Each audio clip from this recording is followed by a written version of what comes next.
First, though, Prince Harry is back in court today following his 5-hour grilling yesterday in his legal battle with the Mirror Group newspapers over alleged unlawful information gathering. One of the things he claimed was how the intensity of life under media scrutiny contributed to the breakdown of his relationship with ex-girlfriend Chelsy Davy.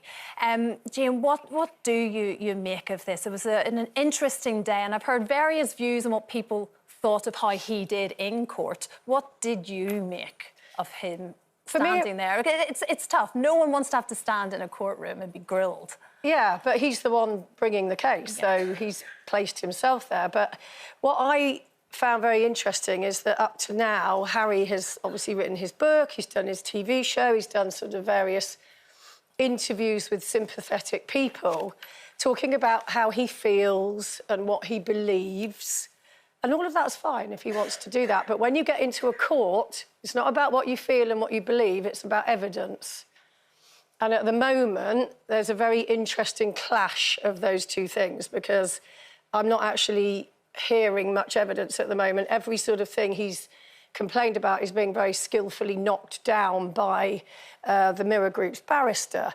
So going forward, I don't know. I mean, I understand there's a incredible resentment there towards the media, and and throughout his life he has had a lot of media attention. No one can argue against that. Saying it broke down his relationship, I mean, they were together 6 years. It may have just been that they were young people and they wanted different things, and she's married somebody else now and had a child. But I do see constantly that young boy who is traumatised by his mother's death, which I totally understand.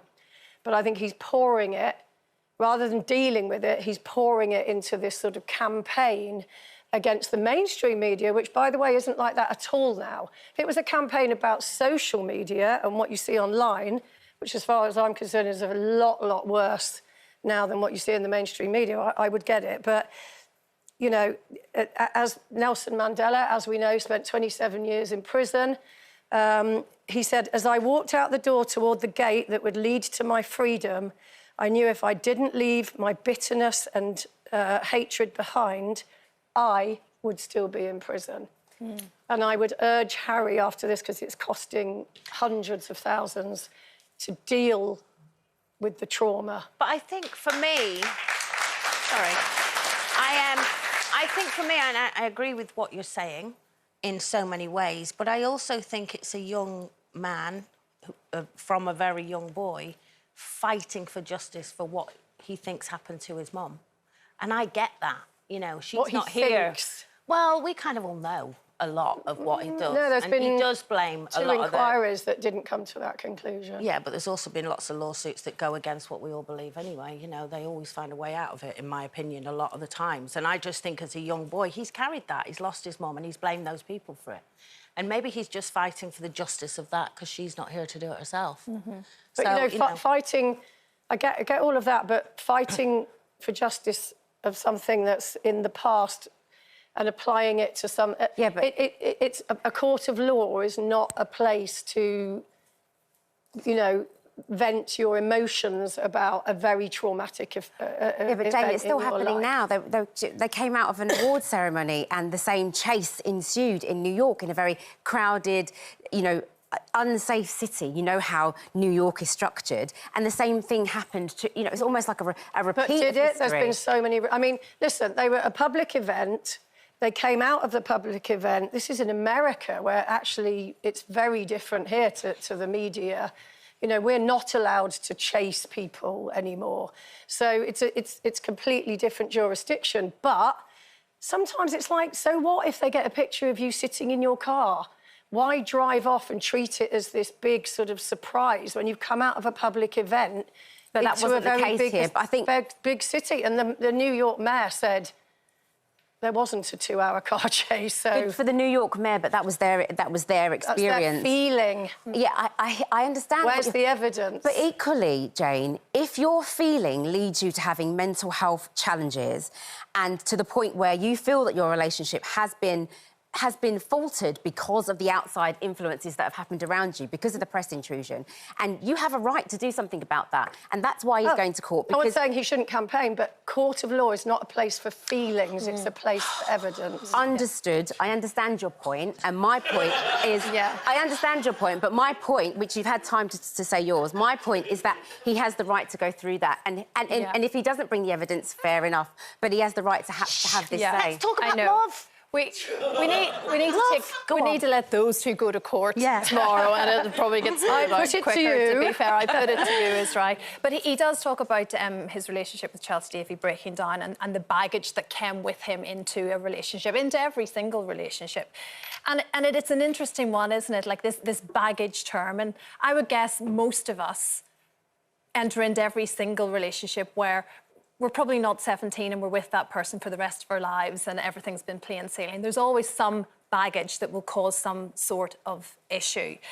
Do you feel that way, Kelle? At what point, like referring to Harry and Chelsy, you know, clearly she goes in knowing everyone's going to know about my life here. How do I deal with this? The pressure of who you are. Have you been in that position where you think, OK, I need to be straight about what life is here. I need to find out what your life is. And if I can deal with your baggage, never mind you dealing with mine. Yeah, I think it's really important when you're going into a new relationship because, you know, no one wants to find out about skeletons in the closet later on down the line when there's children involved or you've given your heart to that person. As much as can be disclosed up front, I think is best.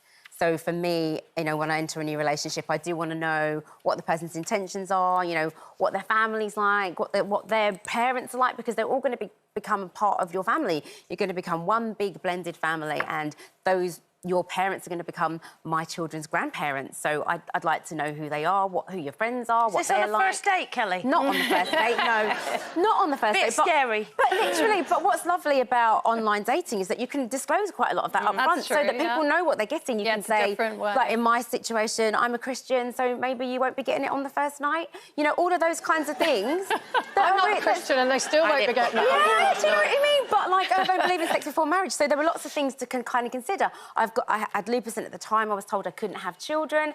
I wanted that person to know up front, this is what you're getting. And if you still want to, you know, move on down the line with me, then at least you know. It's to the chase, I guess, early on, if you're willing. It depends on the time of life, doesn't it? I think when you're young, you just think, do I fancy you? End of story. But when you're older, and as you say, with kids and stuff like that, and, you know, you've all got stuff going on in your life, you then have to kind of look at how that person's going to fit into your life and vice versa. Yeah, and when there's children involved, I know certainly when I met Frank and he had the girls who were only 4 and 2, the same age that mine are now, and they're 18 and 16 now, when I think how grown up they've become. But I was very, very conscious of that, and it was almost a year really before I was introduced to them, and that was a thought-through process because we both wanted to know that we were right and that, you know, we had a future. Of course, anything can happen, but I felt a year was a good chunk of time. We go, I do like you, and I know you like me, and we're in this for the long haul. God, you're as opposed so sensible. I know, but you know, actually, it was because of that I was really aware of it, because I thought I don't want to come into these little girls' lives or them into mine, and then suddenly, oh, Daddy has a new friend, or bye-bye, and I didn't feel comfortable with that either, and I did my best to try and do right by all parties, and